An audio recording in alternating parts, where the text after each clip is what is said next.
કૌશિકભાઈ, ખાસ કરીને અમરેલીના અસરગ્રસ્ત ગ્રામ્યોની મુલાકાત કેવી નુકસાની છે, ખેડૂતોને કેવી નુકસાની છે?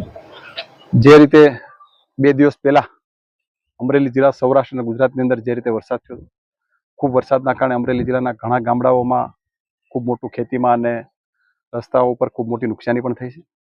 આપણા રાજ્યના યશસ્વી મુખ્યમંત્રી આદરણીય ભૂપેન્દ્રભાઈ પટેલ સાહેબની સૂચના અનુસાર દરેક મંત્રીઓ પોતાના વિસ્તારના પ્રભારી ક્ષેત્ર વિસ્તારની અંદર વિસ્તારની મુલાકાત રહી. જે રીતે રોડ રસ્તા ખરાબ છે તો તાત્કાલિક અધિકારીઓ સાથે સંકલન કરી અને તાત્કાલિક ધોરણે બધી જ કામગીરી શરૂ થઈ જાય પ્રકારે જિલ્લા વહીવટી તંત્રએ પણ બધી સૂચના આપીને બધી કામગીરી પણ ચાલુ થઈ ગઈ છે. અત્યારના રસ્તાઓ લગભગ ક્યાંય બંધ નથી રહ્યા પ્રકારે સરકાર દ્વારા, જિલ્લા વહીવટી તંત્ર દ્વારા અને ખાસ કરીને બધા અમારા ધારાસભ્યો પોતે દરેક વિસ્તારની અંદર જાગૃતતા સાથે લોકોને પડતી મુશ્કેલીમાં કઈ રીતે મદદરૂપ થઈ શકાય એ પ્રકારની સમગ્ર ચૂંટાયેલી પાકે ખૂબ સારી રીતે કામગીરી પણ કરી છે. અને જે પણ નુકસાન ખેતીનું થયું છે કે અન્ય જે નુકસાન થયું છે એમનું સર્વે કરી અને તાત્કાલિક ધોરણે આપણા રાજ્યના મુખ્યમંત્રી સાહેબ આગળ રિપોર્ટ આપવામાં આવશે. અને ખાસ કરીને વિસ્તારના ધારાસભ્યને પણ અભિનંદન આપું છું, હીરાભાઈને અભિનંદન આપું છું કે પોતે જાગૃતતા સાથે પોતાના વિસ્તારના અંદર બધા જ ગામડાઓની પોતે મુલાકાત પણ લીધી છે.